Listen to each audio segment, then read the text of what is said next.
Welcome, everybody, to the Mindfulness-Based Stress Reduction Program, also called MBSR. This is class number 4. And this is all about how our conditioning and the way we see the world shapes our experience. And also, we're going to dive deeper tonight into how stress really can activate our habitual patterns of reactivity. So that is what we're going to be focusing on tonight. Lots to cover. So the first thing I want to do is a housekeeping piece. And that is to remind you that coming up very soon, not this weekend, but the weekend after, is our half-day online retreat. Saturday, May the 13th from 9 to noon. So encouraging folks to please get that in your calendar. And if you're having any difficulty with conflicts, please let me know. So let me talk a little bit more about this week. And it also ties into next week's class. So classes 4 and 5 are very important, as I alluded to in my email to you, because it helps to put all the practices that we've been doing so far into context, sort of give you a better understanding about why we're doing what we're doing. And also, I'm wondering if through your exploration of both the pleasant and then this past week, the unpleasant events calendar, through the experiences of that you might actually be starting to see how the way that we all have been conditioned can strongly influence how we both experience the world and how we see the world. And so today we're going to tie that in to explore how the effects of stress physiologically impacts our minds and our bodies. And we're going to begin to identify key stressors in our lives and start to see more clearly with both our minds and our bodies, our habitual reactions to them. And as we do this, we're really holding all of that in a space where we're cultivating curiosity and loving kindness towards our suffering that's caused by the stress and our habitual reactions to our stress. So the first thing I want to do is introduce a new movement practice. For those of you who have not done the 8-week program with me before, this is going to be a standing practice. And I'd like, before we all pop up to do the movement practice, to perhaps just sit for a moment, eyes open or closed, and just reflect on your intention that you bring to a movement practice. So taking a moment to reflect on our intention, let's see if you can cultivate a friendly and non-judgmental attitude as you explore your practice tonight. I'm going to be introducing slightly longer holds in some of the movements. So as you're exploring your practice tonight, remember to create that intention that what you're doing is creating a very healthy mind-body relationship through these practices.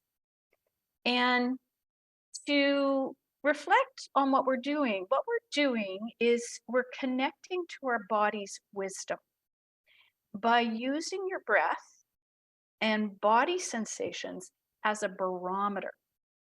And I like to use the Goldilocks fable, where what we want to do with the movements in our practice is keep the movements not too hot, and that means striving maybe past where we should, and not too cold, which means maybe being a little tentative and maybe not challenging ourselves as much as we could, but to find that just right place, right at the edge of our limits. And so as we move up to the edges of our practice tonight, see if you can look deeply into the sensations of the body, into the wisdom of the body, as well as noticing as best you can any thoughts as you move in and out of the various poses, remembering that the best results in mindfulness are paradoxically achieved by not trying to achieve anything at all, but to simply be present in the moment as it's unfolding. And it might be pleasant, it might be unpleasant, it might be barely noticeable, but really respecting that just right edge.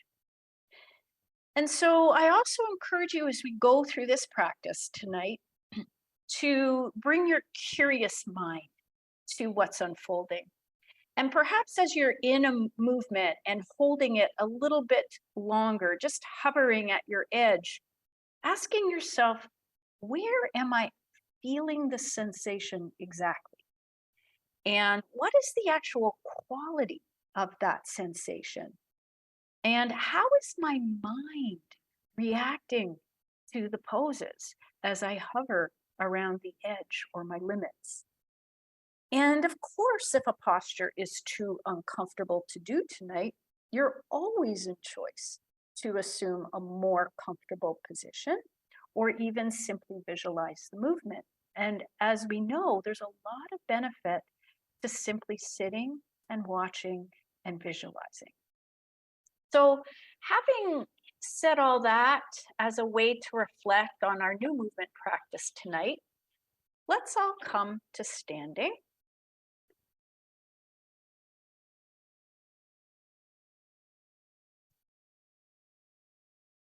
And I welcome anyone who joined the program that I haven't had a chance to say hello to yet. So let's come to standing with your feet comfortably hip width apart, toes pointed forward, and remembering to think about how the body aligns over your feet, which are rooting you to the earth. So think about those hips aligning over heels, thinking about the shoulders aligning over hips, and thinking about the ears aligning over shoulders. Arms relaxed alongside the body. And let's help the mind drop into the body now, using the bridge of our breaths. So I invite you to take 3 centering breaths with me. And as you're breathing into the body, think about the lungs and the chest expanding 360 degrees as you breathe in. And then feel the sense of release and the letting go into this moment as you breathe out. Let's do 2 more breaths together and in your own pacing, your own time. Breathing in.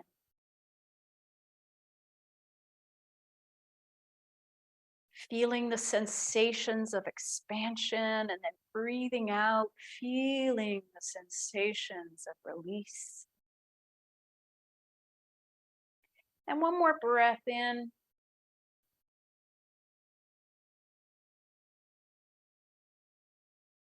And one more breath out.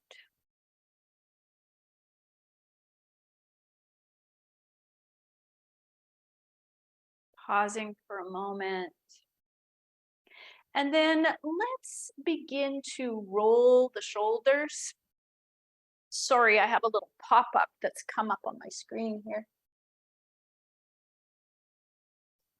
All right, so let's begin to roll the shoulders, rolling your shoulders. How about we go back and up, forward and down. Breathing in, perhaps as you go back and up, Breathing out as you round forward and down, tuning into the sensations in the shoulders. Maybe there's clicks and pops. And then let's do the reverse a few times. So rolling those shoulders forward and up and back and down. Forward and up and back and down. And one more time.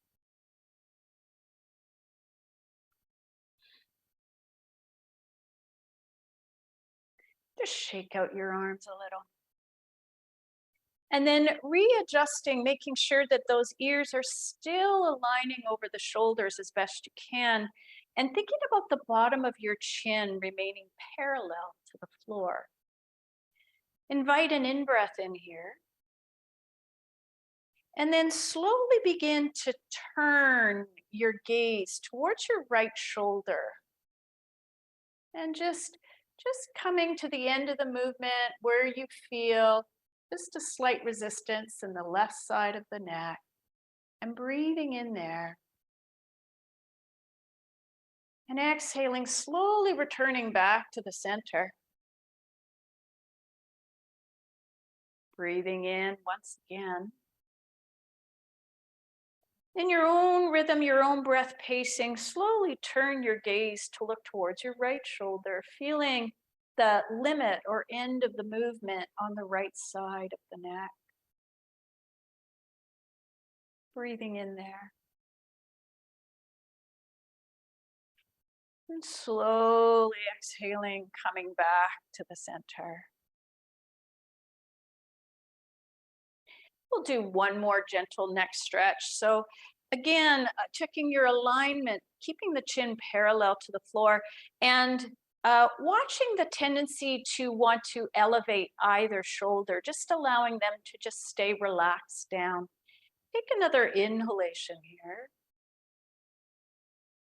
And slowly exhale, bringing the right ear gently towards the right shoulder. Again, feeling the limit or the end range of the movement on the left side of the neck. Breathing in there. Slowly exhaling, coming back to the center. Breathing in. Exhaling, slowly lowering the left ear towards the left shoulder, tuning into the sensations of the stretch, perhaps in the right side of the neck. And slowly exhaling, coming back to the center. And then rooting down into the earth through your feet, and feel a gentle engagement in your legs, and feeling how the bottom of the ribs and the sides of the torso are gently drawing into your navel center. Perhaps giving a gentle squeeze to the buttocks as well, and feeling firmly rooted with the lower body connecting to the earth. Pointing your thumbs forward and slowly bringing your arms forward and up. And again, respecting in your own body the limitation of the movement, finding your edge, wherever that is for you tonight. And if you're reaching the arms up and overhead, feel the feet rooting down into the earth and your hands reaching up towards the sky. Your body a conduit between heaven and earth, and breathing here. Reaching down, reaching up. Some of you may be comfortable with the ears aligning over the shoulders to gently lift your gaze upwards to gaze at your fingertips. And of course, if this is something that's uncomfortable for you to do, you can keep your gaze forward here and continue to breathe, continue to open, coming out of the pose if that feels like the wise thing for your body to do.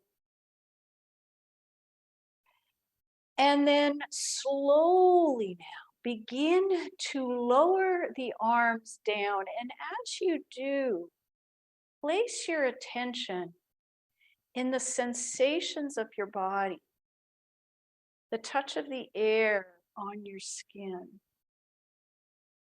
And as the arms arrive down at the sides of the body, just let your attention be drawn to the awareness of sensation.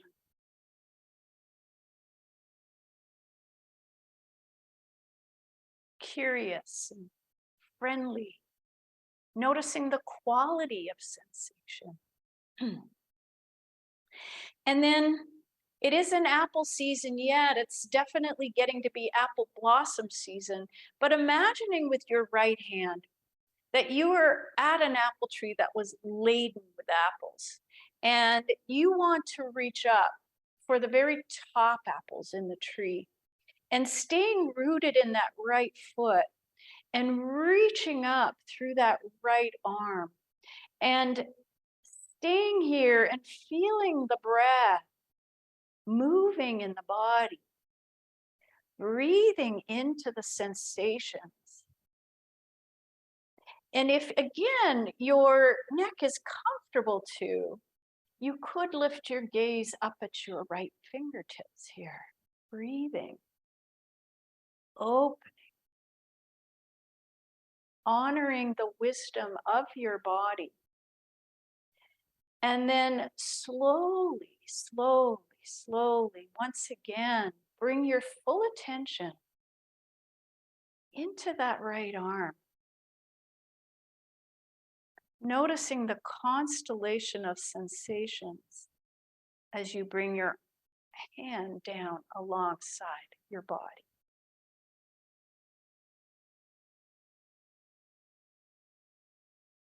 And then let's do the same, reaching for that top apple with the left arm and rooting into the left foot, reaching up if this is available to you, breathing into the sensations of the movement, however you're adapting and modifying it for yourself.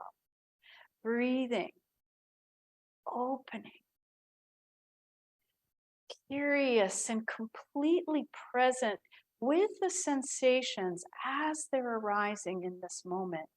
Pleasant, unpleasant, increasing in intensity, respecting your limits, breathing, perhaps lifting your gaze up the fingertips. And then slowly, slowly, once again, lowering down the left arm with complete attention in that arm, in that hand. And coming back to rest alongside the body, noticing the sensation.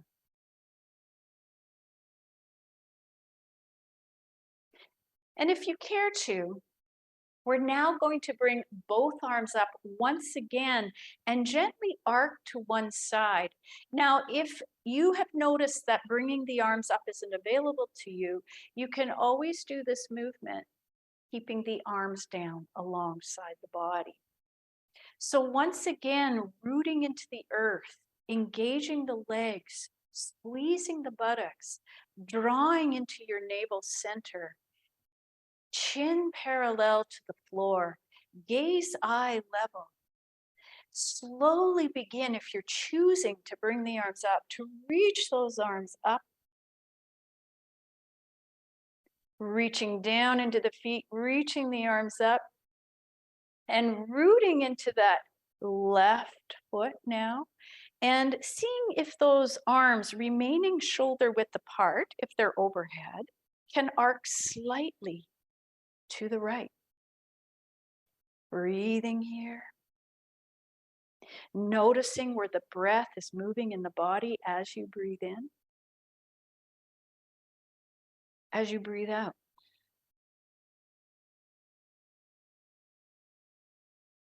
As you stay longer in the pose, what's happening to the intensity of the sensations?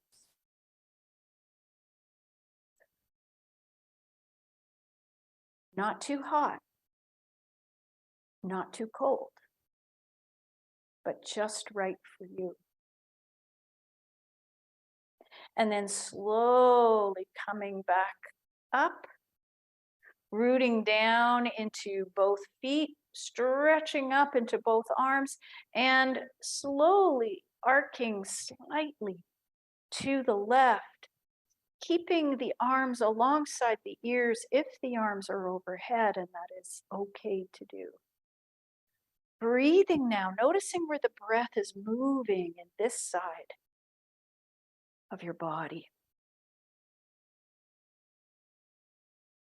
Honoring any pain signals, respecting your limits, coming out when you need to. This is your practice.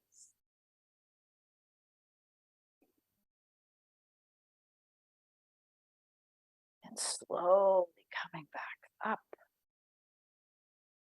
And once again, loading those arms down with exquisite attention in the hands, in the arms. You come back down alongside the body.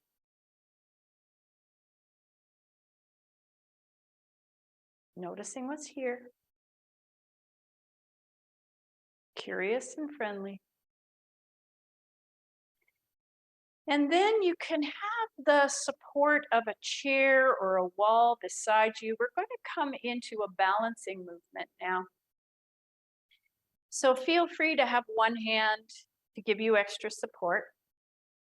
So what we're going to do here is shift a little bit more weight into the left foot. So feeling that rootedness down into the left foot, and slowly move your right foot away from the left foot, your big toe still on the floor.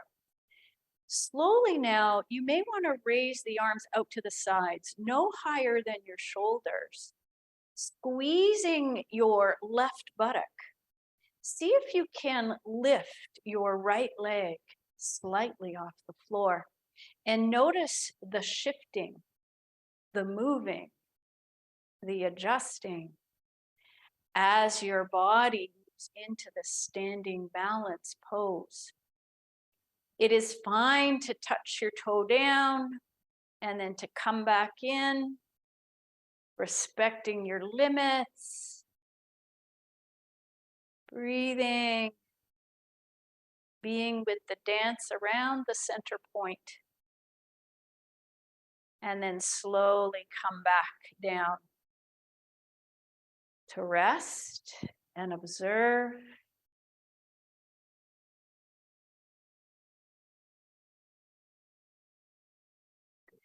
And then from there, let's shift over now to the right foot, squeezing into the buttocks of the right leg, rooting down into the right foot, perhaps extending your left big toe a little more out to the side without tipping over. So staying upright, slowly floating the arms out to the sides, no higher than shoulder height, and perhaps keeping the toe on the ground if you prefer, or lifting the foot very slightly off the floor, being with the sensations in the body, the dancing, the shifting, the adjusting, the awareness of the sensations in the supporting right leg, breathing, maybe toe touching down and then coming back up again or coming to rest. Breathing.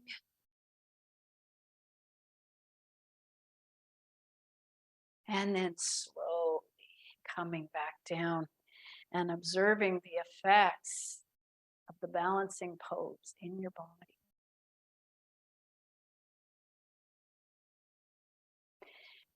And then taking the hands to the waist, and again, thinking about that alignment of hips over heels, shoulders over hips, ears over shoulders, and staying firmly rooted into the earth through the feet. We're going to begin to spiral the spine upwards, imagining the rotational movement like an old-fashioned barber pole. As we slowly turn the shoulders towards the right, you can choose to leave the head centrally aligned with gaze forward between your shoulders here, or you can slowly continue the movement of the head spiraling through the neck as the gaze turns more towards the right shoulder. Breathing here, feeling the spine spiraling upwards like the barber pole, honoring your limits, and slowly coming back to center. And once again, rooting down into the feet and feeling as if an invisible puppet string was lifting up through the crown of the head, keeping the chin parallel to the floor, and slowly, with feet firmly rooted, begin to turn the shoulders towards the left. And the head can remain central between the shoulders with the gaze forward between the shoulders, or you can continue to rotate through the cervical spine as you continue to look towards the left shoulder. Breathing here.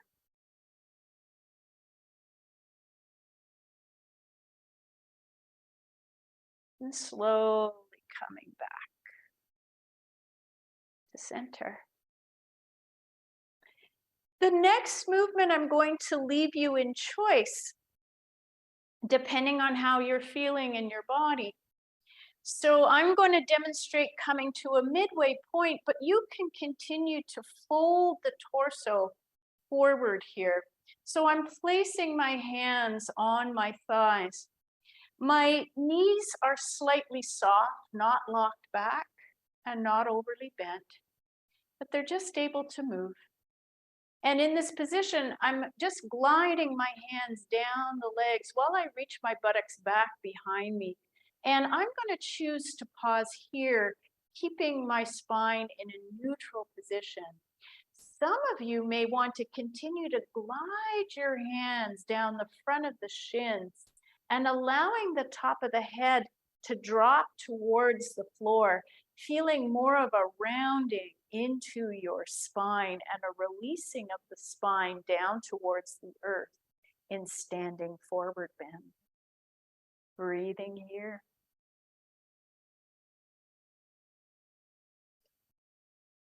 Allowing the exhale, if you're in full forward bend, to release you to the earth. If you're in the halfway position, like I am, reaching the bum back and the crown of the head forward. And then slowly glide. If you're in the full forward bend, glide your hands back to the just above the knees. And if you can, squeeze your elbows closer into the torso, rooting down into the feet and seeing if you can feel a gentle engagement of the back of the hamstrings, tightening to bring you all the way back to standing. And then in this position now, we're going to imagine, and in fact, if this is helpful for you, you could place a chair behind you. And in this position, we're going to, from this standing position, reach your buttock back as if you were aiming to sit in the chair, reaching the arm forward, gaze to the eye level, and breathing here and holding here. And you can always press firmly into the feet to come out of the pose whenever you need to. But breathing with the intensity here, reaching the bum back, chest lifted, breathing, feeling the sensations, feel the intensity growing. Perhaps you're feeling sensations of heat.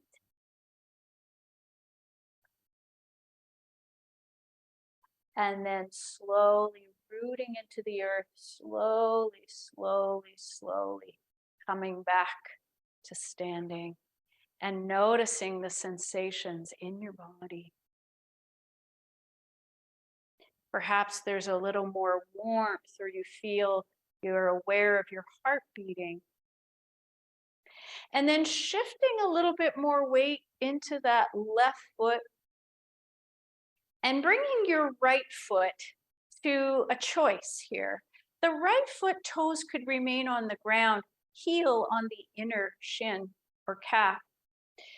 Squeezing as if you had a huge vice grip on your outer hip, squeezing you to the midline, gaze to the horizon.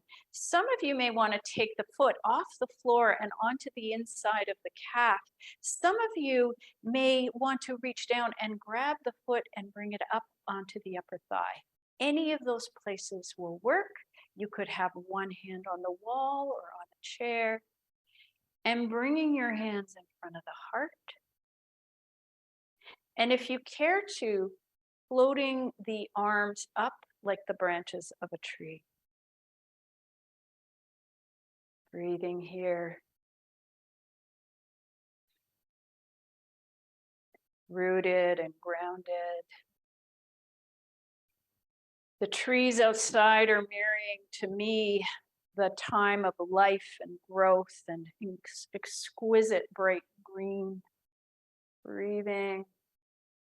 Feel that aliveness as you dance around the center point, perhaps coming in and out of the pose. And then slowly bring the hands down and the foot down, noticing the sensations in the supporting leg. And then shifting the weight, if you care to, over to the right foot. And you could keep your toes on the ground with your left leg, or bring the foot up to the inner calf, or perhaps bringing the foot to the upper thigh. Feel your hips in a vice grip, your gaze at eye level, hands supporting you in whatever way you need, hands in front of the heart if you prefer. And perhaps reaching those arms up, feeling your rootedness to the earth, the branches reaching to the sky, the aliveness moving through the sap of your being, as spring is springing all around us. Breathe into the sensations of your own body, the aliveness of your own body.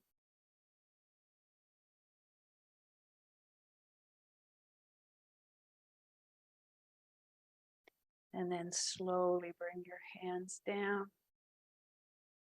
foot down. Notice the sensations in the supporting leg.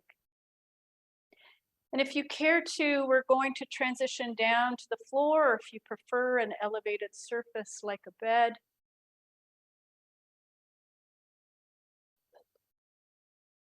Hands underneath shoulders, knees underneath hips. And breathing in, reaching your heart forward. Exhale, round to the spine. Letting the head drop down as you gaze down to the floor between your hands. Inhale, reaching the heart forward. And exhale, down.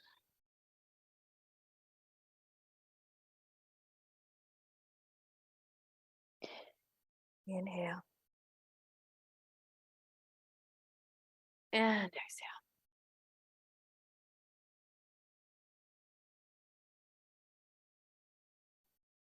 Tuning into the sensations of your body. If you care to, lowering down onto one hip, maybe placing some support underneath the head. Coming to lie down on your back. Slowly lowering down onto the elbows, keeping the chin tucked to support your neck. Arms at shoulder height or lower, palms up or down. Walking your feet a little more to the outer edges of the mat. If you care to, we're going to come into the knee down twist. I'm going to give myself a little support so my legs don't lower all the way to the floor. So I'm using a yoga block as I lower Both knees gently towards the left. Breathing here.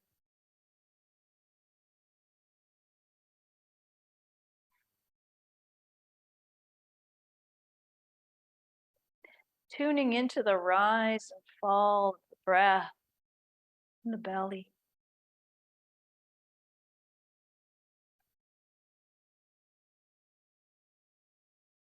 The breath traveling through the gentle rotation of your spine. Belly rising, falling,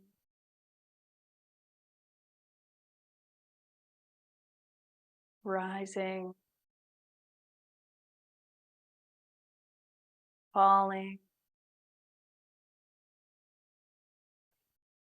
Engaging the abdominals to hold your spine stable as you slowly bring the knees up.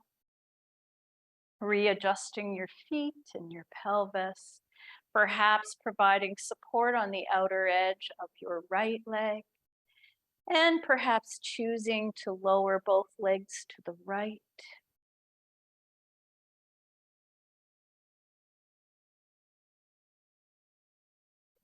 Tuning into the movement of the breath in the belly. Breathing in, belly rises. Breathing out, belly falls.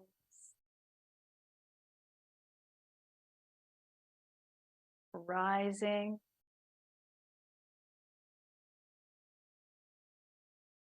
Falling.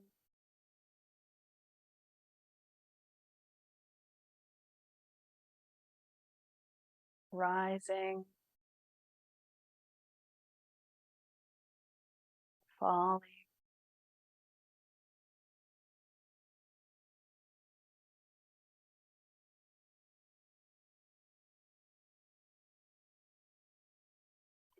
Engaging the abdominals once again to stabilize the spine as you slowly bring the knees up. Perhaps drawing one or perhaps both knees towards the chest, hands lightly on the knees, and making small circles on the ceiling in the same direction with your knees.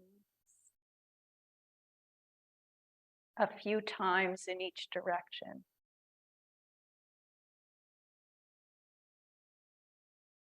And then slowly lower the feet down one at a time and just come to rest.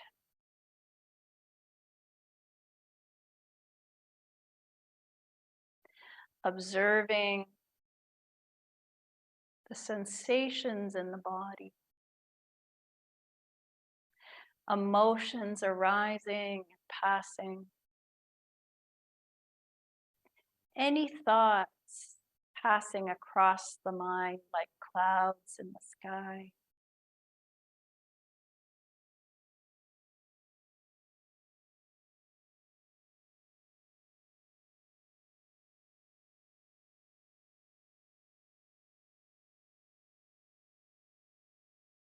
And then very gently begin to wiggle your fingers and your toes. Very gently moving your head from side to side. We're going to slowly and mindfully begin to transition to side lying. And when you feel ready, we're going to come to a seated position for a seated meditation. So slowly, mindfully transition your way there now.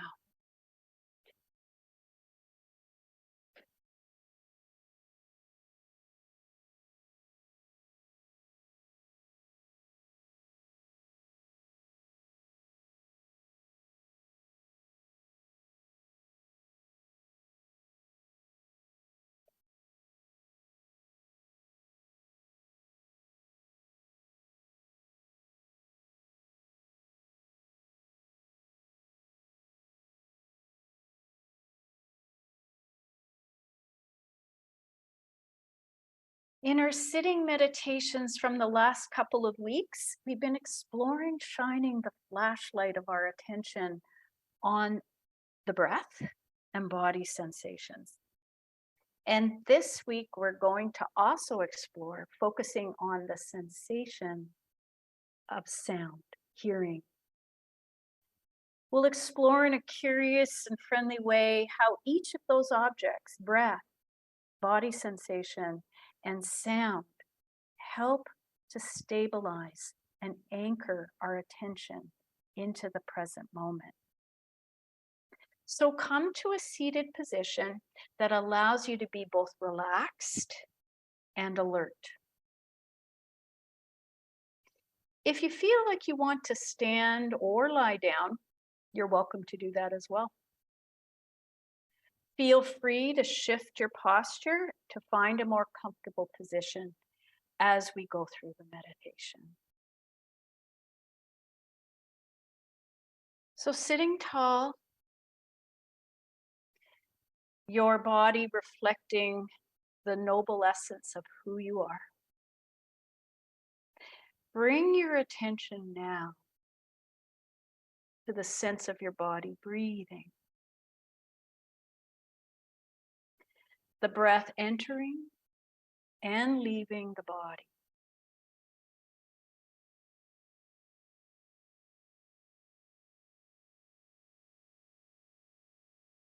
Where do you feel the sensations of movement of the breath most vividly? Is it in the chest, belly, back of the throat, nostrils, or somewhere else? Wherever the movement of the breath is most apparent, center your attention right there.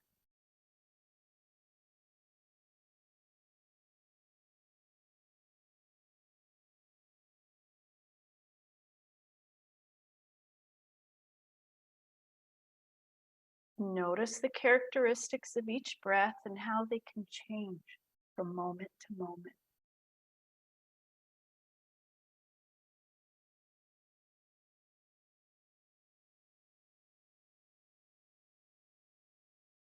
Not trying to control the breath, simply being with the breath exactly as it is in this moment, without judging.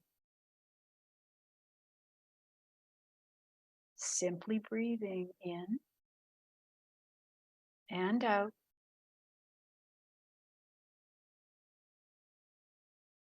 Aware of the movement of the breath.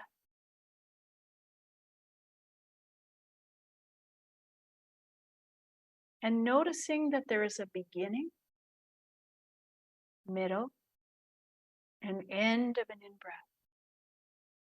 And a beginning, middle, and end of an out-breath.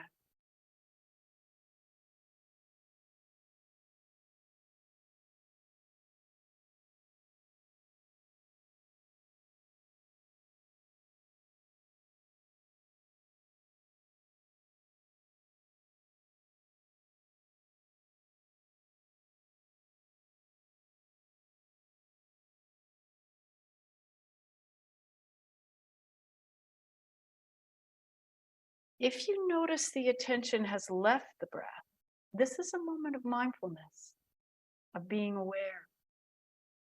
Simply choosing to bring the attention back over and over again to this breath, then this one, this one,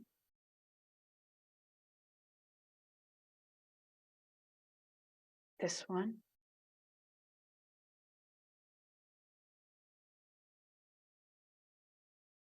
allowing the breath to be at the center of your attention and allowing any thoughts to simply come and go like clouds passing across the sky, returning over and over and over again to the awareness of the breath.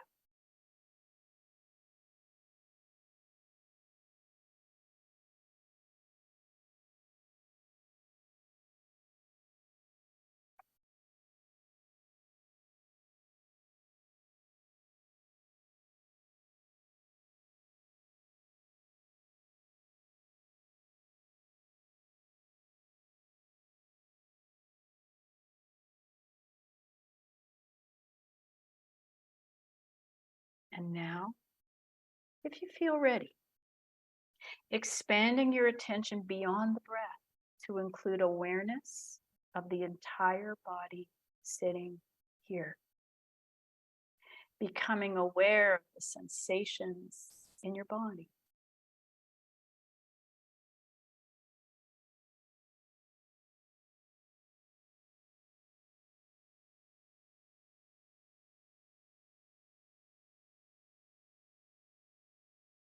Noticing how sensations come and how sometimes they go, sometimes they stay for a while, sometimes they pass away quickly.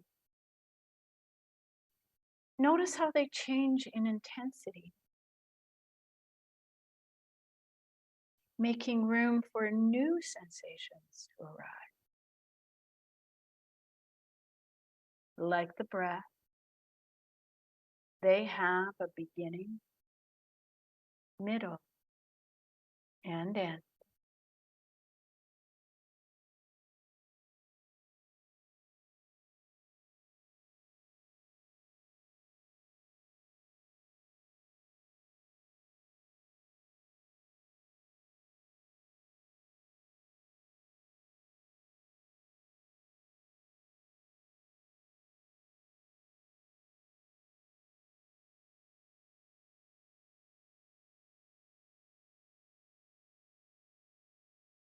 Staying in touch with the sensations as you sit, noticing if they are pleasant, unpleasant, or neutral.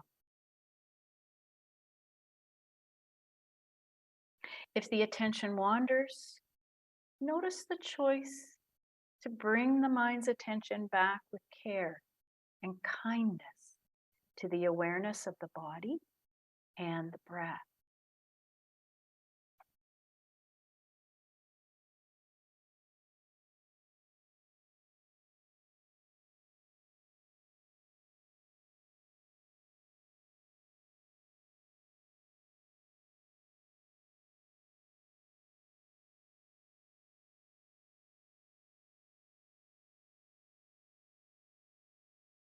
If sensations arise in the body that are increasing in intensity, distracting you from your attention on the breath and on the body, there are two ways to be with this.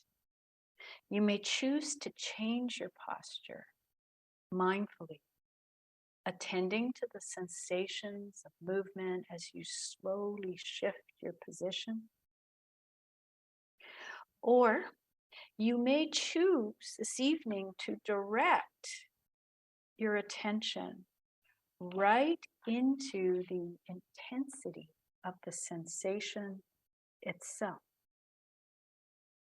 exploring the sensation with a gentle curiosity, noticing the nuances of sensation,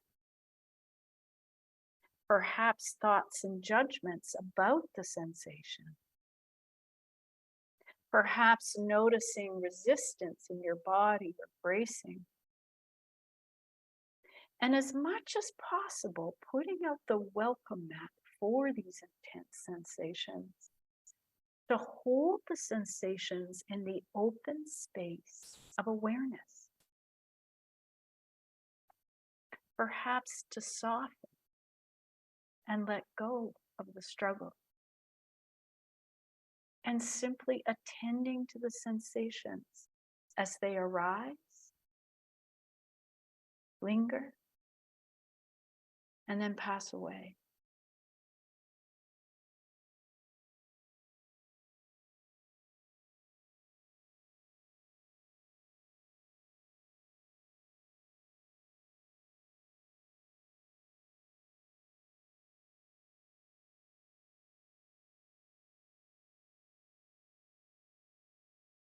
Now, if you care to, bring your attention to the awareness of sound.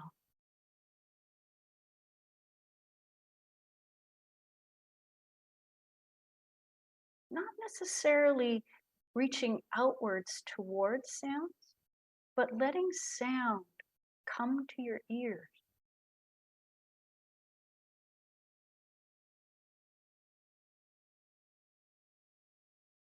Noticing sounds as they arise in your awareness inside the body or from the outside environment, near or far.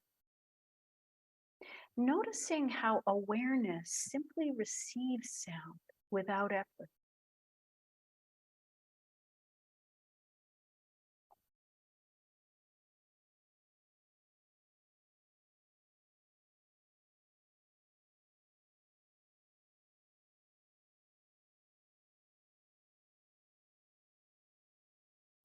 Be aware of how sounds too have a beginning, middle, and end. Some sounds are brief. Some sounds are of longer duration. How are they varied or textured?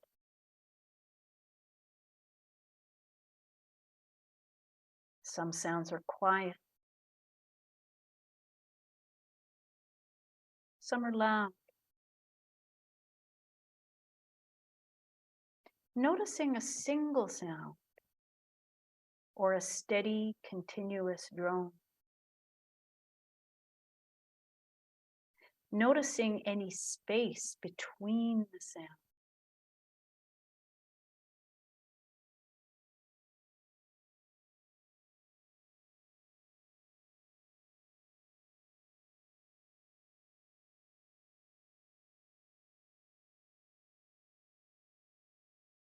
Observing the mind's tendency to label sounds, liking certain sounds, disliking others.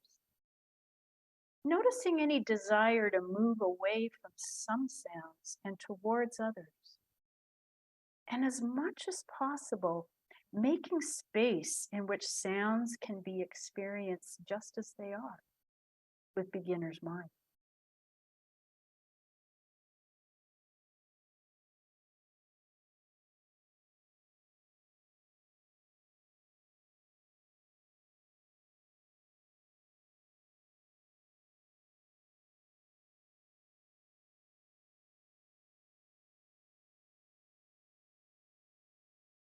When you find your attention drifting once again into thought, see if you can gently bring your attention back to sound, back to hearing.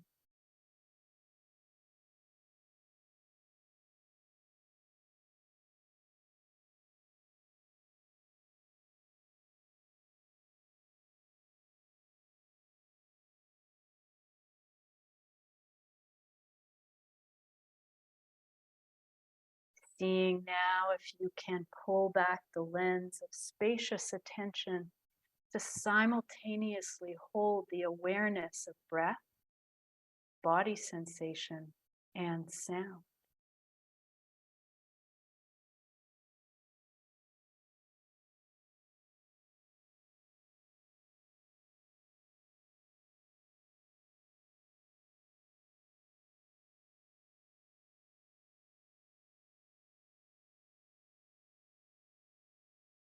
And when you feel ready, you can open your eyes.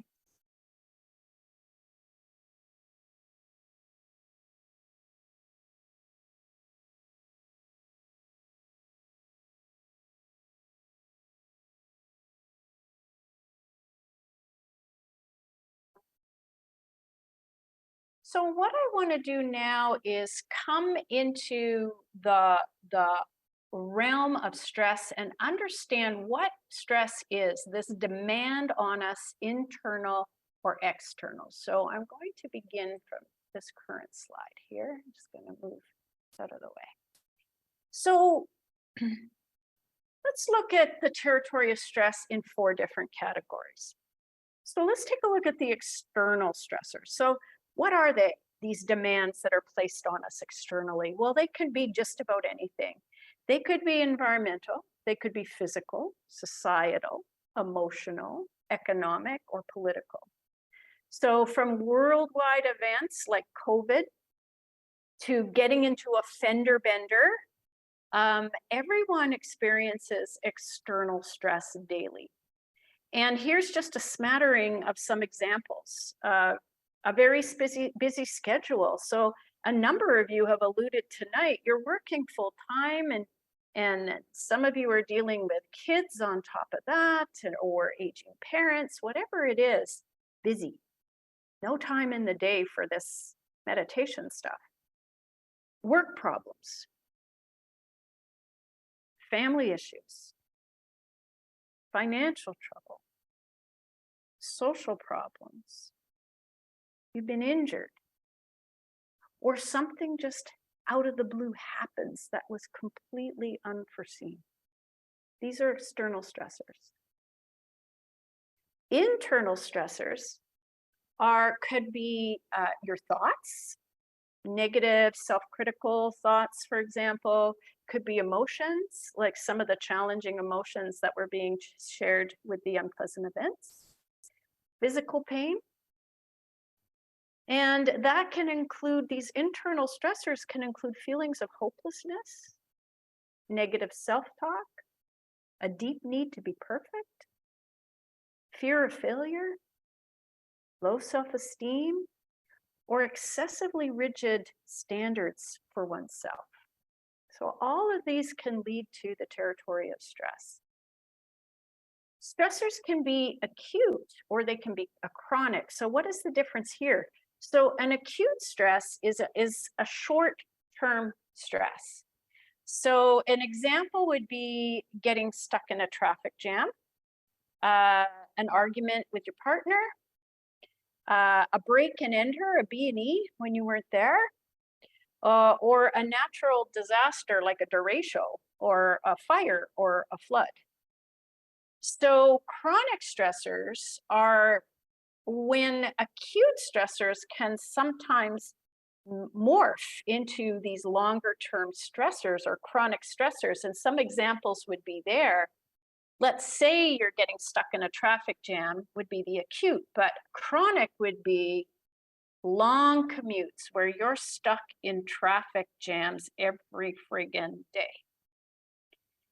Acute would be an argument with your partner, and a chronic would be in a relationship where you are arguing, fighting with your partner constantly.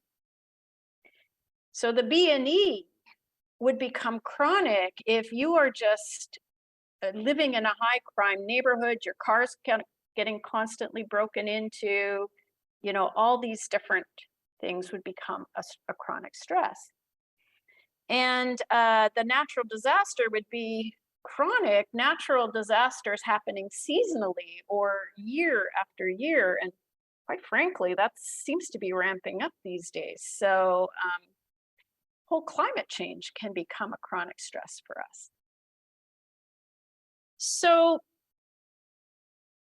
this course, what we're doing in this course is widening out beyond those 9 dots. We can call those 9 dots these territories of our stress. And widening it out is helping us to see life's challenges as workable. So the way we perceive the stressors in our lives or the demands placed upon us, the way we see it has a great deal to do with how the stress actually impacts us. So when we feel beaten down, when we feel overwhelmed and depleted, that's a very different experience of stress than if we feel like we actually have the resources in our lives and the discipline in our lives to meet the inevitable challenges that can and will arise. So the way we meet stress will impact us very, very differently. So think about this. It's not only the event that will cause us stress. It's how we meet the event with what I'm teaching you, with mindfulness. So let's dig in a little more here to understand the physiology of stress, to actually understand what is happening when a stressor arises in your life, whether it's acute or chronic. So You are going to be getting this next chart in your handout. I apologize, it's a little fuzzy, this one, but hang in there, and I'm going to guide you through what actually happens step by step. So here we go. So here is the stress reaction cycle. So I'll guide you through here. So let's say a stressor arises. So it could be an external event, or it could be an internal stressor.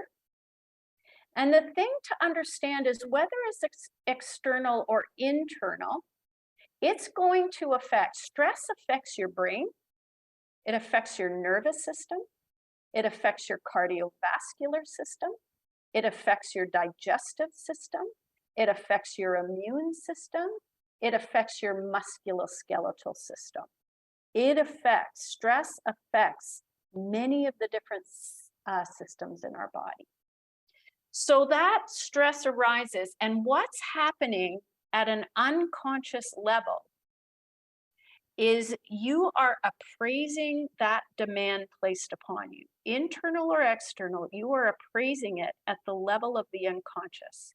You don't even realize that you are appraising that stressful event, but you are seeing that stressful event as well through your habit patterns, through past instances that remind us of the current situation.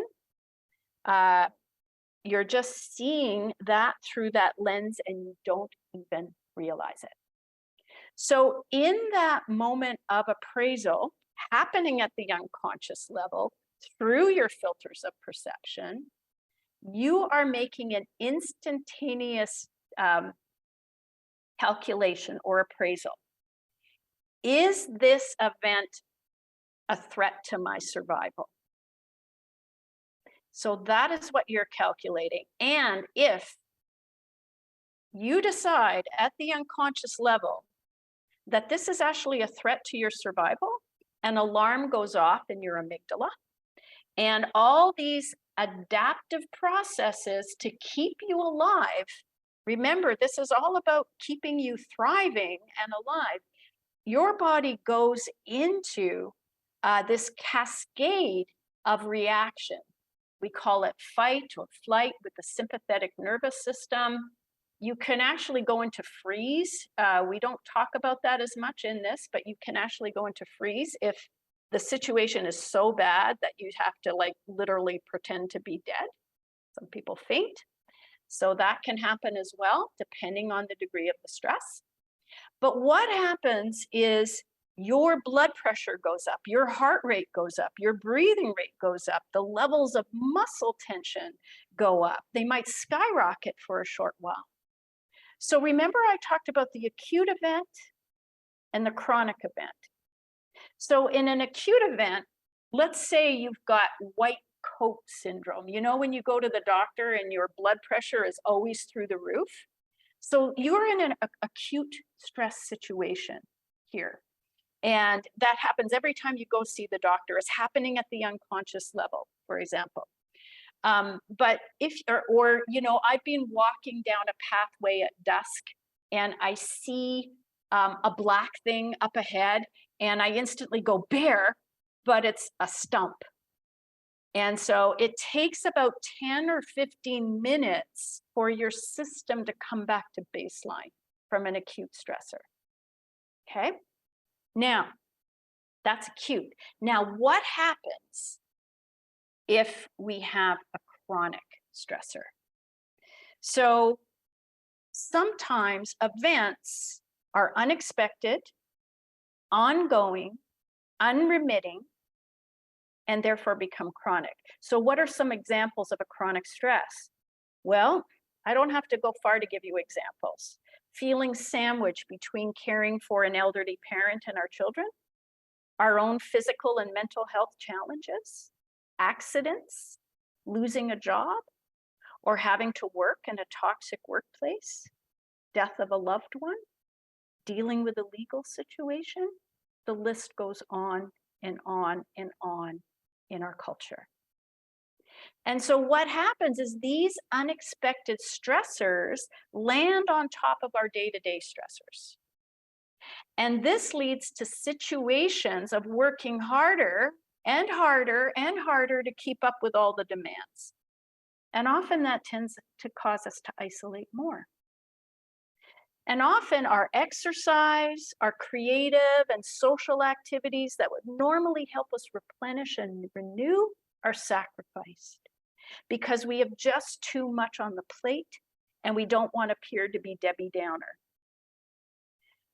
So in our society, we have a tendency to inhibit or internalize this cascade of increased blood pressure and muscle tension and increased heart rate and breathing.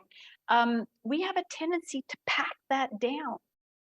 So what we have is this survival response that has nowhere to go. Think about the survival response as the accelerator in your car. And then we've got the inhibition. We don't have anywhere to naturally release, find an outlet for our stress. Call that the brake. And so what we've got is the accelerator and the brake driving down at the same time. What's going to happen? What's going to happen is the chronic response, where you have chronic hyperarousal, you have high blood pressure, you've got arrhythmias, you've got sleep disorders, you've got chronic headaches, backaches, anxiety, panic, early disease processes, inflammation. All these are happening because we've got the accelerator and the brake slammed down at the same time. And so we're doing the best we can. We're trying to make it through the day. How do we do it? They're called maladaptive coping strategies because they're the only ones we know. And what are they? Well, they could be many things. They could be drugs. They could be alcohol. Could be social media. Could be binge watching Netflix. Could be work addiction. Could be retail therapy. Could be sex addiction. Could be pornography. It could be anything that's going to give us a temporary relief from the physical and emotional pain that we're experiencing. But the problem is, no matter how hard we try, we're not getting to the root of the problem. And so when you're not getting to the root of the problem, the stresses are still there. And sometimes these coping strategies themselves lead to addiction. And they start to affect our ability to function in the world. And sometimes we become even more ill until we burn out, we break down. So I want to say something here. Class 4 is really tough. So because at this stage in the course, we become aware of the stress reaction cycle, this stress reaction cycle here. Because notice how the breakdown just leads to more stress, and around and around and around we go. And so we might be feeling a lot of complex emotions right now, because what we're seeing here is not a theoretical model, but suffering that is showing up in the here and now of our own lives. And so what it requires is a kindness to ourselves, to try not to be self-critical. We are all doing the best we can in the best way we know how. And you have chosen to take this course and are learning the skills to mitigate stress, to stay present with the stressors without becoming overwhelmed by them, to actually see the reality of the present moment more clearly, like Rosanna shared tonight. So there's no chance of changing, folks. There's no chance of changing unless we expand our awareness. And like the 9 dots puzzle, seeing clearly the way things are, pleasant, unpleasant, or neutral. Because remember, there's way more right with you than wrong with you. So where do we go from here then? I'm checking the time.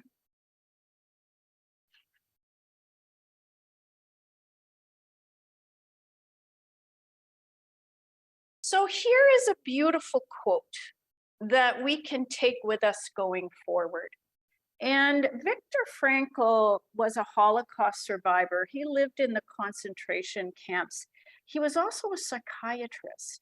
So he was actually observing in the concentration camps how the different the prisoners were adapting or somehow managing these horrific, stressful conditions that were often life and death.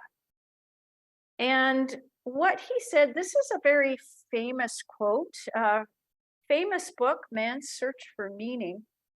And this is what he came to after observing how somehow in those horrific conditions, some prison inmates somehow managed to cope and how some didn't. And he said this, between stimulus, so let's call that the stressor, and the response, there is a space. And I'm talking about that space around the 9 dots.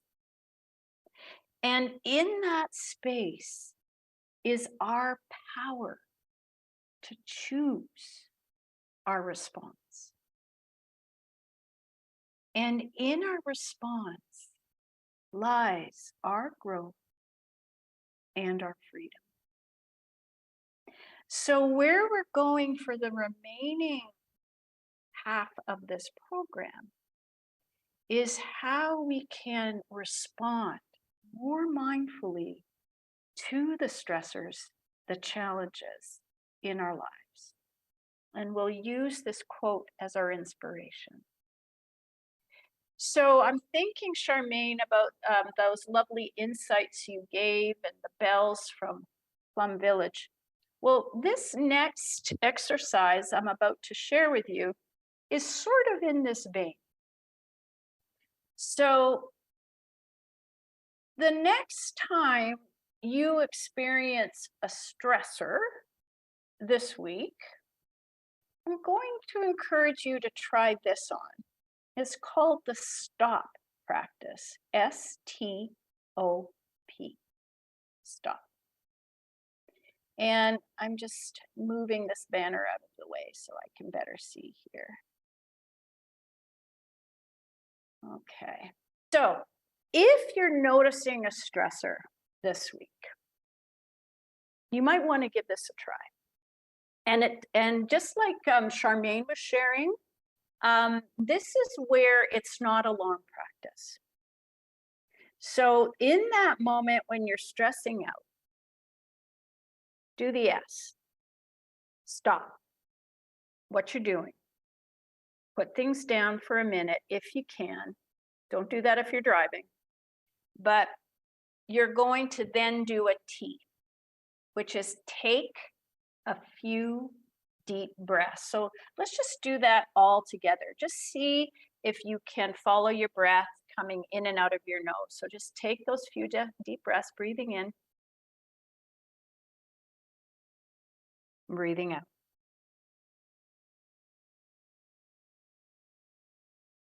Take another.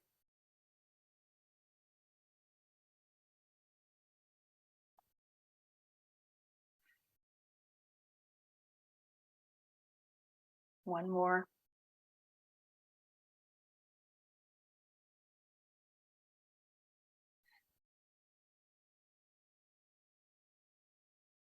And the O is for observe.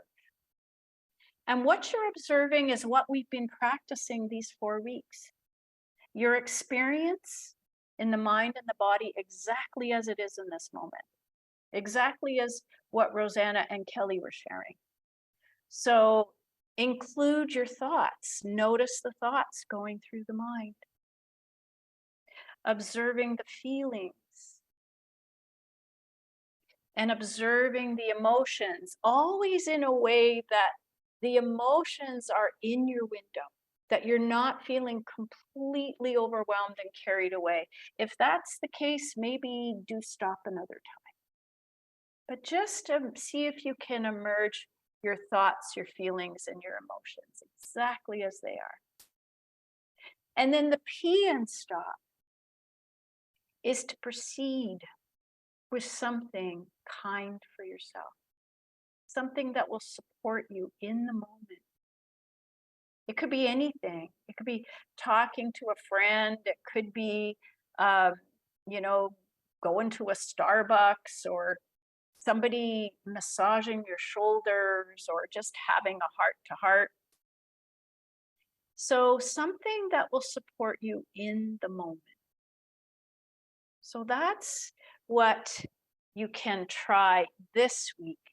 The moment you notice a stressor, an unpleasant event arising.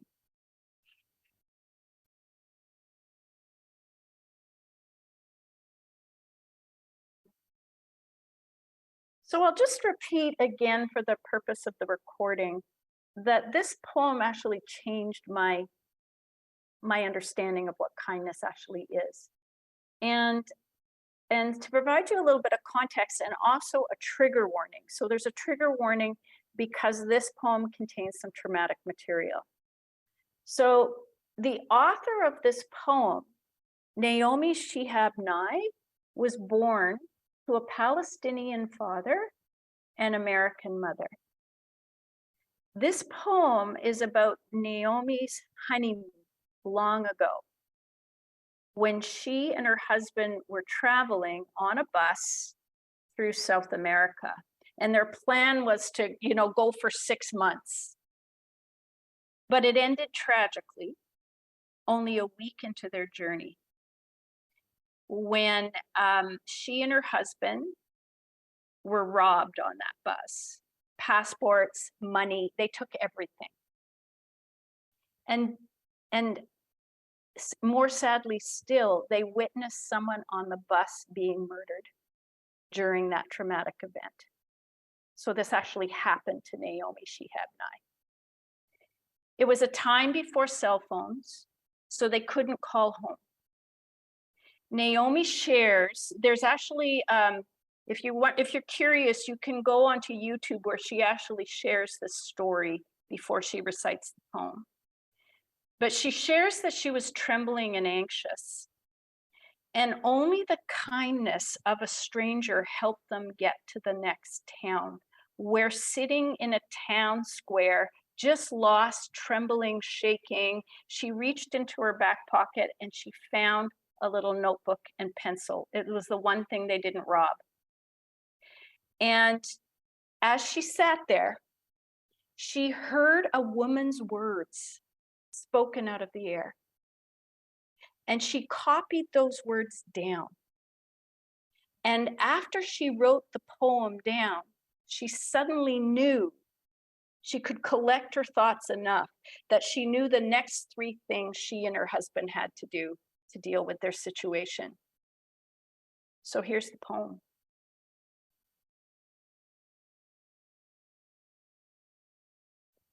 Before you know what kindness really is, you must lose things. Feel the future dissolve in a moment like salt in a weakened bra. What you held in your hand, what you carefully counted and saved, all this must go. So you know how desolate the landscape can be between regions of kindness. How you ride and ride thinking the bus will never stop. The passengers eating maize and chicken will stare out the window forever. Before you learn the tender gravity of kindness, you must travel where the Indian in a white poncho lies dead. at the side of the road. You must see how this could be you. How he too journeyed through the night with plans and the simple breath that kept him alive. Before you know kindness as the deepest thing inside, you must know sorrow as the other deepest thing. You must wake up with sorrow. You must speak to it till your voice catches the thread of all sorrows and you see the size of the cloth. Then it is only kindness that makes sense anymore. Only kindness that ties your shoes and sends you out into the day to mail letters and purchase bread. Only kindness that raises its head from the crowd of the world and says, "It is I you've been looking for," and then goes with you everywhere like a shadow or a friend.